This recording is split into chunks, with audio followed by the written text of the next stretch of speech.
Rebonjour à toutes et à tous et bienvenue dans cette épreuve blanche numéro 6. Alors, ce que je vais vous proposer aujourd'hui, c'est une situation qui aborde ce que je vais appeler l'analyse didactique d'un exercice en classe de mathématiques ou bien des mathématiques. Je rappelle que le mot mathématique peut s'écrire au pluriel avec un S qu'en singulier sans S. Donc, les mathématiques, on peut dire également la mathématique. Alors, l'analyse didactique que je vous propose est le suivant. Donc, je vais expliciter qu'est-ce qu'on entend par une analyse didactique. Voilà donc la situation proposée.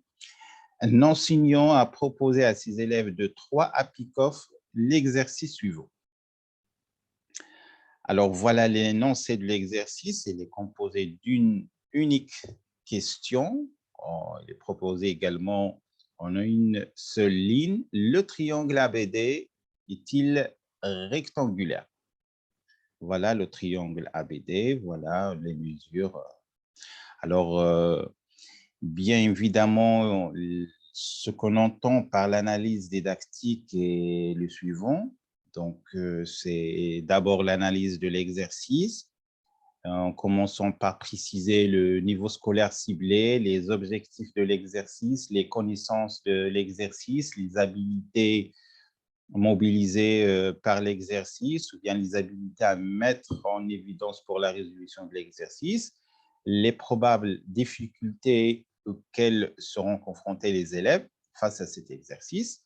On entend ici par l'analyse didactique l'ensemble de l'analyse de la production des élèves, de chaque élève, en respectant les critères suivants, la compréhension de l'exercice, la résolution de l'exercice, la clarté de la rédaction, l'origine des erreurs éventuelles. Donc, هذا ما نقصده بالتحليل الديداكتيكي المستوى الدراسي المستهدف أو الفئة المستهدفة، أهداف التمرين، معارف والمهارات التي يتطلبها حل التمرين والصعوبات المحتملة التي قد تواجه التلاميذ أثناء حلهم لهذا التمرين، كذلك تحليل منتوجات التلاميذ باعتبار المعايير التالية: فهم التمرين، حل سليم للتمرين أو حل صحيح للتمرين، وضوح التحرير ومصادر الأخطاء المحتملة. Donc, c'est ça en gros. Donc, ça va vous donner une idée de quoi ressemble un exercice ou bien une situation, ou bien une épreuve de didactique. Donc, c'est ce que j'ai appelé l'analyse didactique d'un exercice en classe de mathématiques. Donc, généralement, on prend une activité mathématique proposée par l'enseignant dans une classe de mathématiques et puis on nous demande de faire cette analyse selon les critères que je viens de mentionner. Alors, la première des choses à commencer avec, avant d'aborder les questions de cette situation, en tant que mathématicien, il faut d'abord répondre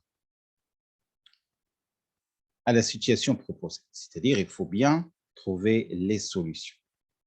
Plutôt la solution et donc, il faut faire ça sans recours avant de lire les productions des élèves parce que l'exercice n'est pas encore fini. Regardez, les réponses proposées par 3 élèves, on a 3 propositions, mais je vous recommande vivement de ne pas voir les productions, bien les réponses des élèves. Donc, commencez dans un premier moment par résoudre vous-même la situation proposée. Et donc, arrêtez la vidéo pour faire un tour de la question. Et voilà. Donc, je suppose que ceci a été fait, ou bien cette démarche est faite convenablement. Et je vais commencer par disserter avec vous comment peut-on résoudre cette question et comment est-ce que le triangle ABD est rectangle. Alors, on peut dire rectangulaire ou bien rectangle en un point donné, ici le point A. Alors, ce que je vous propose, par exemple, c'est l'application du théorème de Pythagore et l'application également du théorème de Pythagore réciproque. Donc, je vais commencer dans un premier moment, puisque on dispose d'un angle droit, d'utiliser le théorème de Pythagore pour calculer la longueur de côté AB. Une fois qu'on a calculé cette longueur, je vais bien sûr voir est-ce que DB au carré égale à DA au carré plus AB carré, c'est-à-dire le théorème de Pythagore réciproque. Si cette identité elle est satisfaite, alors notre triangle est bien rectangle. Donc voilà, donc il n'y a pas de surprise. Peut-être vous pouvez maintenant, après cette indication, refaire les calculs, bien faire les calculs pertinents pour voir est-ce que notre triangle est rectangle. Donc sans passer par la résolution avec nos mains, ça ne se fait pas aux yeux, bien entendu, il faut faire les choses à la main sans regarder les productions des élèves et puis penser à faire la résolution de la situation proposée, c'est-à-dire répondre au travail demandé au candidat. Alors maintenant, on va se déplacer pour voir les productions de chaque élève. En tout cas, 3 élèves ont répondu à la situation. Et ensuite, on va répondre au travail demandé au candidat. Alors, voyons le premier élève, l'élève A. Alors, l'élève A, d'après le théorème de Pythagore, regardez, il a écrit AB au carré égale à AC au carré plus CB bien BC au carré, AC au carré plus AD au carré. 1, 1. Donc, apparemment, quelque chose, ça ne va pas. Donc, c'est AC, oui, plus CB. En disant ici, c'est CB. Attention, ici, c'est CB. Je vais changer la couleur peut-être, choisir une autre couleur, ça marche. Donc, on va écrire ici, c'est CB au carré. Ce n'est pas AD. Alors, regardez, il a remplacé la AC par sa valeur d'après la figure, 6,3, c'est bon. Et l'autre AC, non, c'est AC qui est égal à 1,6, c'est ça. Puis CB, 6,3, puis il a passé au carré. Mais regardez le carré ici, oui, ça marche. C'est à vérifier ses calculs. Puis il a trouvé 42,25. Puis il a déduit d'une certaine manière que AB égale à 6,5 cm. Donc, ABD est triangulaire. Alors, on va laisser cette conclusion. On va voir la rédaction après. Donc, notre élève, qu'est-ce qu'il a fait? Il a commencé par calculer le AB d'abord. Voilà. Alors, le AB, c'est 42,25. Voilà. Et puis, il a pris BD, AC, c'est pas AC, mais c'est AD plus BA, plus AB. Ici, on va prendre AB. Voilà. 42, puis il a trouvé que 94,04.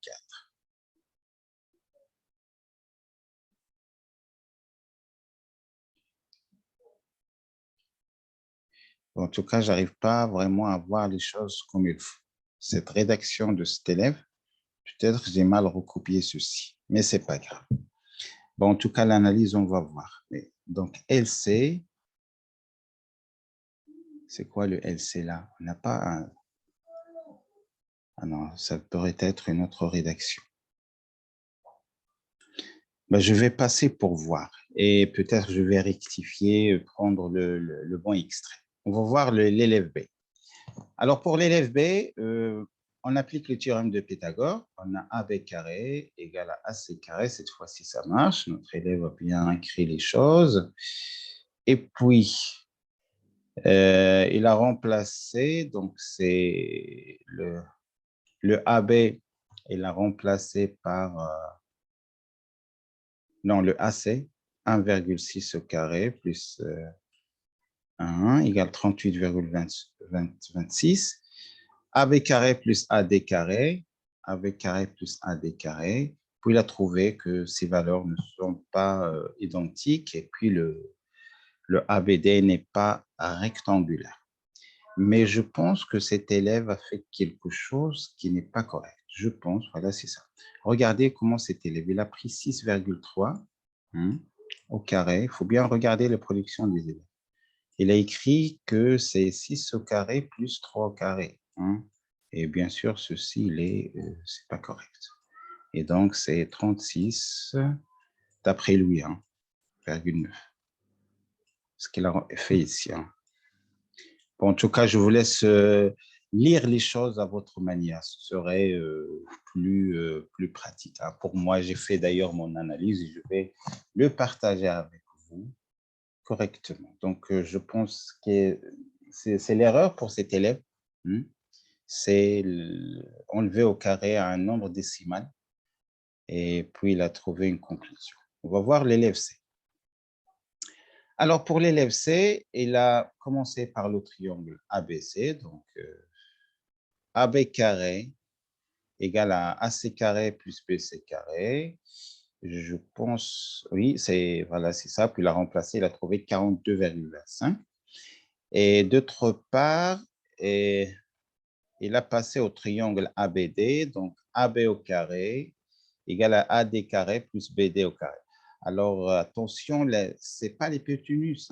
Il a pris AB comme hypoténuse du triangle ABD. Puis, il a fait ses calculs, il a abouti à une conclusion. Il a dit que ce n'est pas correct, donc ce n'est pas triangulaire.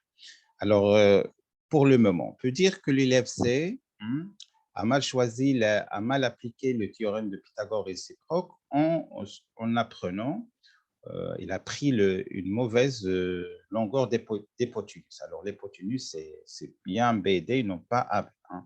Pour l'élève B, il a fait une erreur de calcul, 6,3 au carré, ce n'est pas 36,9 pour le moment. Et pour l'élève A, en fait,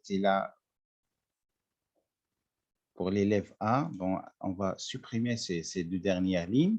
Bon, on va chercher qu'est-ce qu'il a fait. En tout cas, sa conclusion, il a conclu que ABD est triangulaire, mais je vous laisse voir parce que c'est mal rédigé par cet élève. Et donc, je n'arrive pas vraiment à suivre correctement ce qu'il a écrit. Bien. Donc, voilà donc les productions de chacun des élèves. C'est pourquoi je vous ai dit de faire les calculs à la main, de réussir à l'exercice d'une manière individuelle. Comme ça, vous pouvez avoir plus d'idées, plus de techniques. Et vous allez mieux comprendre les productions où ça marche ou ça ne marche pas pour chaque élève. Si on ne fait pas la résolution à la main, ça ne marche pas. D'ailleurs, c'est ce que je devrais faire avant. Mais comme. Alors, je vous demande d'arrêter la vidéo. On va passer à répondre à la question. Donc, on va revenir maintenant sur l'énoncé. Analyse de l'exercice. Alors, la première question nous demande de préciser le niveau ciblé, le niveau scolaire, les objectifs, les connaissances, les habilités et les difficultés. Donc, on va répondre à ceci. Bien sûr, en ce qui vous concerne, puisque vous n'avez pas encore pris, pour ceux qui n'ont pas pris l'expérience d'enseigner en classe, vous pouvez vous imaginer en tant qu'élève. Et vous pouvez en parler des difficultés que vous estimez, que vous pensez que ça va poser un problème. Alors, la première des choses commence une lecture d'abord de l'énoncé de l'exercice. Alors, l'exercice, il faut bien, en ce qui concerne une petite introduction didactique de la chose, il faut bien lire l'exercice. Et donc, l'exercice propose une situation issue de domaines de géométrie, de domaines géométriques ou bien de domaines de la géométrie de plan et pouvant se résoudre à l'aide de théorème de Pythagore et de sa réciproque. L'énoncé de l'exercice contient une seule question et présente un dessin explicatif et non pas une figure géométrique, car il n'est pas à l'échelle. Alors, je tiens à souligner la différence entre un dessin explicatif et une figure géométrique. Si la figure ne respecte pas une échelle, alors il ne s'agit pas d'une figure géométrique. Il doit être soigneusement élaboré. Mais un dessin explicatif, bien sûr, on ne respecte pas les mesures. Voilà la preuve, c'est que la distance ABC est visiblement plus grande que AD. Regardez, peut-être j'ai manipulé l'image, mais vous pouvez que normalement ici on a 7,2 cm, donc cette distance devrait être plus grande que celle-là, plus grande que celle-là. Or, visiblement, celle-là est plus grande que celle-là. Et donc, ce n'est pas une figure géométrique, mais c'est un dessin explicatif. Alors, se forme de polygones dont les longueurs de certains de ces côtés est donnée en nombre de... Alors, je précise que, d'après cette lecture, que les données sont données de forme de nombre décimaux. Et ça complique un peu la chose.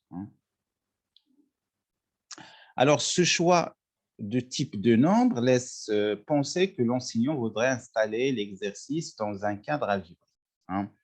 Alors, bien sûr, c'est l'enseignant qui a proposé cette situation et c'est lui qui a donné des mesures sous forme, disons, il n'a pas utilisé des antinaturels pour faciliter la tâche à l'étudiant, plutôt à l'élève, et il a proposé des nombres décimaux. Donc, des nombres décimaux, donc ça laisse penser qu'on devrait faire des calculs avec précision et respecter quelques-unes des identités parce que, en fin de compte, le théorème de Pythagore, c'est une identité, en quelque sorte, c'est une équation. Donc, on est amené à faire des calculs. Et dire équation, ça veut dire qu'on est on parle de l'algèbre, et donc on veut faire dans le cadre algébrique. Et c'est exactement ça parce que le triangle ABD est-il rectangulaire, il n'est pas demandé, par exemple, d'utiliser une équerre ou bien un instrument de géométrie. On pourrait, par exemple, utiliser une équerre pour voir est-ce que l'angle est droit et puis c'est fini. Mais de fait qu'il ne s'agit pas d'une figure géométrique exacte, alors on devrait passer par l'algèbre, c'est-à-dire en faisant des calculs pour se ramener sur la conclusion, est-ce que notre triangle est bien rectangle. Alors, le tracé de segment AB en gras est discutable car il donne un indice de la juxtaposition de deux triangles ABC et ABD. Alors, peut-être ce n'est pas clair, mais d'après la figure originale, alors j'ai vu que ce côté-là, elle est tracée en gras. Et le fait qu'elle est en gras, ça donne l'impression qu'on a juxtaposition de deux triangles. Alors, pour le mot juxtaposition, ربما يغيب عني المصطلح باللغة العربية ولكن أقول هو وضع شكل بجانب شكل آخر. إذن فالقطعة AB فهي مرسومة حسب التمرين بخط أكثر سمكا من بقية الخطوط وهذا يعطي انطباعا أنه تم وضع المثلث بجانب الآخر وهذا يؤثر على فهم التمرين. Donc, il s'agit d'un exercice qui se situe au troisième niveau d'habilité. هنا أتكلم عن صعوبة التمرين et on a déjà parlé qu'est-ce que c'est qu'un premier, un deuxième, un troisième niveau d'habilité qui constitue à reconnaître, appliquer et combiner des connaissances non déclarées pour résoudre ce problème. Donc, c'était une lecture, disons, didactique d'un exercice. Alors, la première des choses, je commence par préciser le domaine. Est-ce qu'il appartient au domaine de la géométrie, domaine de l'algèbre, domaine de l'analyse, domaine fonctionnel, domaine de la probabilité, des statistiques. Et puis, je propose comment peut-on résoudre la situation proposée, combien il est composé de questions Est-ce qu'il s'agit d'un dessin ou bien d'une figure géométrique, les nombres ou bien les mesures, comment elles sont, et ainsi de suite. Et puis, voir toute chose qui peut attirer votre attention, il faut la signaler, hein, parce que, attention, c'est un choix, elle reste un choix d'un enseignant, et il a des objectifs selon lui. Et enfin, souligner le niveau d'habilité, terme plus simple, le niveau de difficulté de la situation. Voilà donc pour la première partie qui concerne d'abord une lecture, une analyse de l'exercice. Alors pour le niveau ciblé, on a vu dans l'énoncé ce sigle 3 Apikoff, donc c'est à vous de voir qu'il s'agit bien. D'après la nouvelle nomination, c'est la 3e année. Parcours international collégial, option français, on dit parfois 3e collégial. Parcours international, option français. Attention, évitez de faire une définition. On ne dit pas la 3e, mais une classe de 3e collégiale. Pour les objectifs de l'exercice, alors vous allez voir qu'il y a toujours ces mots, l'acquisition, le développement, et puis il y a les théorèmes mis en ordre, c'est mis en jeu, à savoir le théorème de direct de Pythagore et le théorème de Pythagore direct et le théorème de Pythagore réciproque. Attention à l'écriture, on dit théorème de Pythagore direct, non pas le théorème direct de Pythagore. Hein. Théorème de Pythagore direct, hein. C'est mieux que la traduction directe en langue arabe. Alors, je vous laisse lire ceci parce qu'il y en a parmi ces objectifs se répètent. Et donc, je vais peut-être ajouter ceci, ou expliciter ce point, le développement de sa capacité à concevoir les mathématiques comme unité complète. Alors, c'est mieux parce que cette situation, elle relie la géométrie et l'algèbre. La géométrie, puisqu'il y a des figures géométriques, et l'algèbre, parce qu'il y a des nombres et des calculs à faire. Il y a même le calcul numérique, ça, c'est un autre cadre. Et donc, l'idée, c'est de donner à l'apprenant cette idée que, attention, fait les mathématiques, c'est un ensemble de cadres, non pas vraiment. On peut pourchasser cette idée que les mathématiques, elle est divisée entre algèbre, géométrie, ainsi de suite. Voilà, je vous laisse voir. Je vais passer aux connaissances. Alors, pour les connaissances, il faut toujours commencer par écrire savoir, savoir, savoir. Voilà. Et donc, vous pouvez imaginer, en faisant l'exercice à la main, vous pouvez bien entendu aboutir à ces connaissances. Il vous reste seulement la rédaction. Commencez par écrire, savoir utiliser, savoir utiliser. Et pour les habilités, enlevez ce savoir, hein, et laissez ceci. Bien sûr, si vous voyez quelque chose, alors il faut le citer tout simplement. Regardez, parce qu'il y a des égalités, il y a des puissances, il y a ici, on a écrit savoir utiliser la définition d'un triangle rectangle parce que l'un des élèves ne connaît pas l'hypoténuse de triangle. Hein?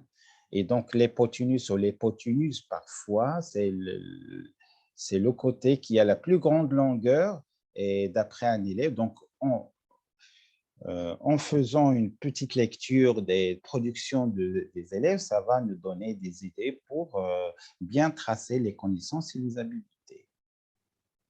Je vous laisse voir. Maintenant, les probables difficultés auxquelles seront confrontés les élèves grâce à cet exercice. Alors, vous pouvez imaginer, c'est une imagination fin de compte, vous allez jouer le rôle de l'apprenant, vous allez faire l'exercice, je le recommande d'ailleurs vivement, travailler à la main pour arriver à ce point. Alors, le calcul à la main des longueurs correspondant avec des nombres décimaux. Donc, oui, c'est une difficulté parce que le calcul à la main, c'est-à-dire à l'aide d'une règle, on ne peut pas vraiment trouver les mesures exactes.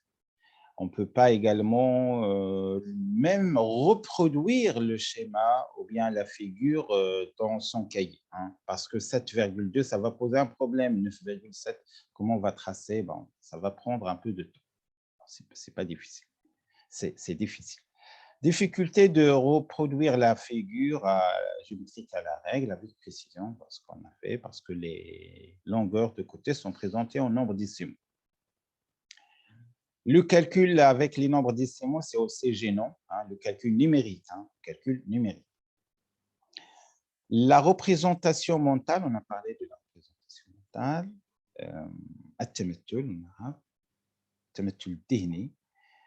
relatif au fait que la représentation relative au fait qu'on ne peut pas appliquer le théorème de Pythagore et sa réciproque à la fois dans une même situation. Donc, c'est une représentation en général. L'apprenant croit que dans une situation donnée, il faut juste appliquer soit le théorème de Pythagore direct, soit le théorème de Pythagore réciproque, mais pas les deux. Bien entendu, c'est une représentation erronée.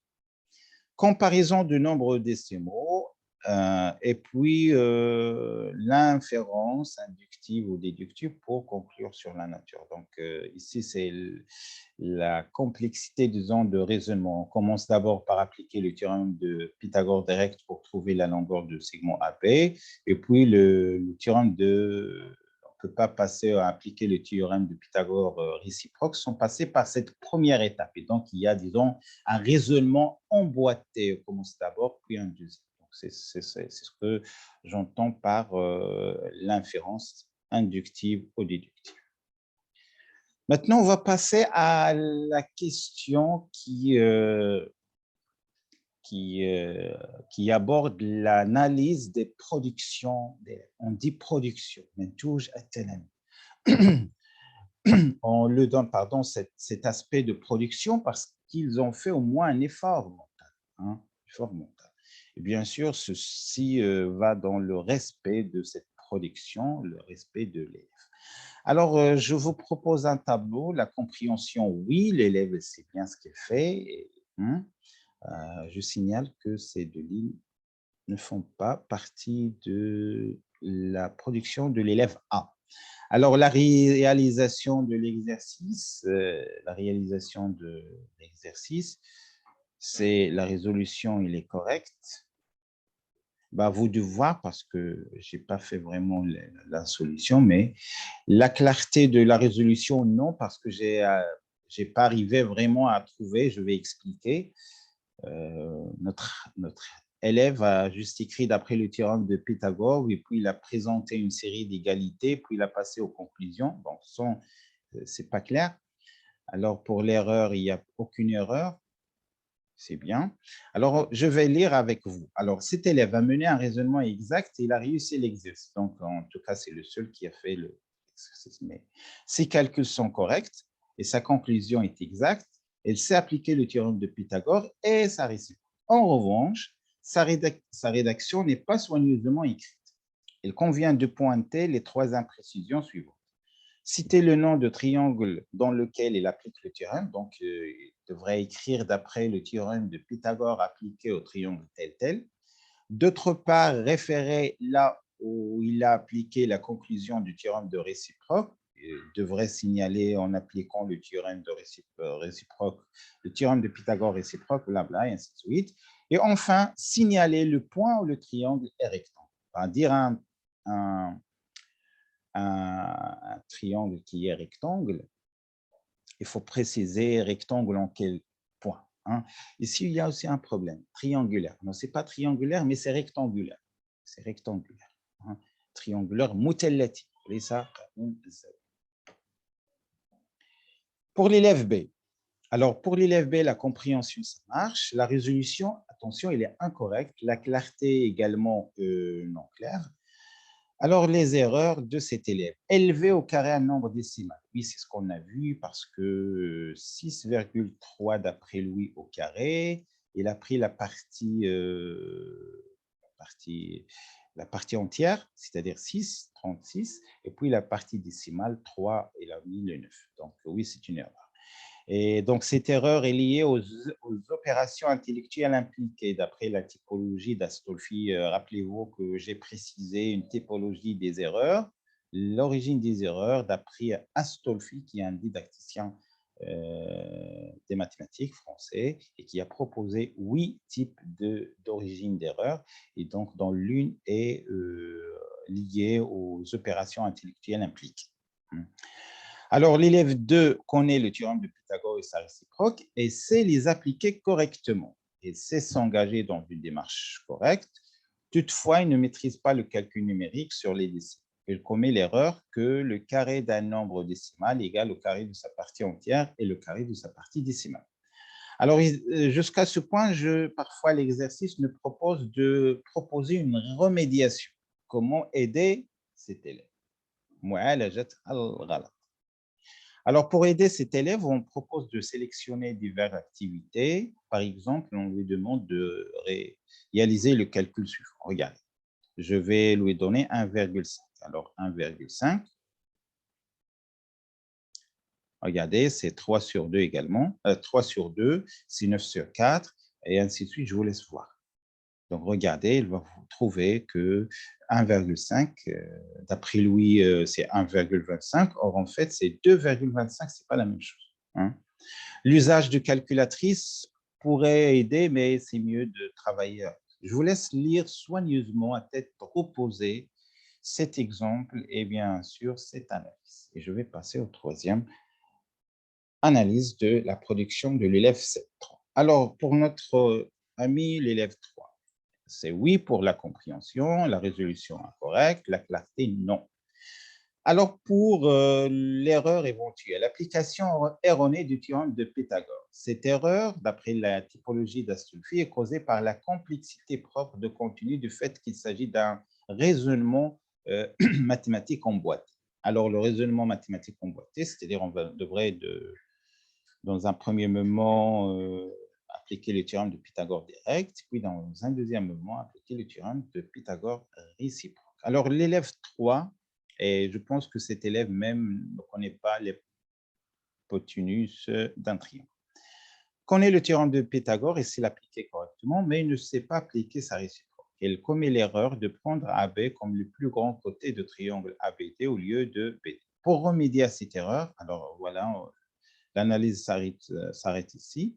Alors, pour remédier à cette erreur, on propose de travailler sur la méthodologie. Par exemple, il faudrait faire travailler sur la définition d'un triangle rectangle, en particulier la notion de l'hypoténuse. Et figurez-vous qu'il y a même une autre nomination du théorème de Pythagore appelé le théorème de l'hypoténuse.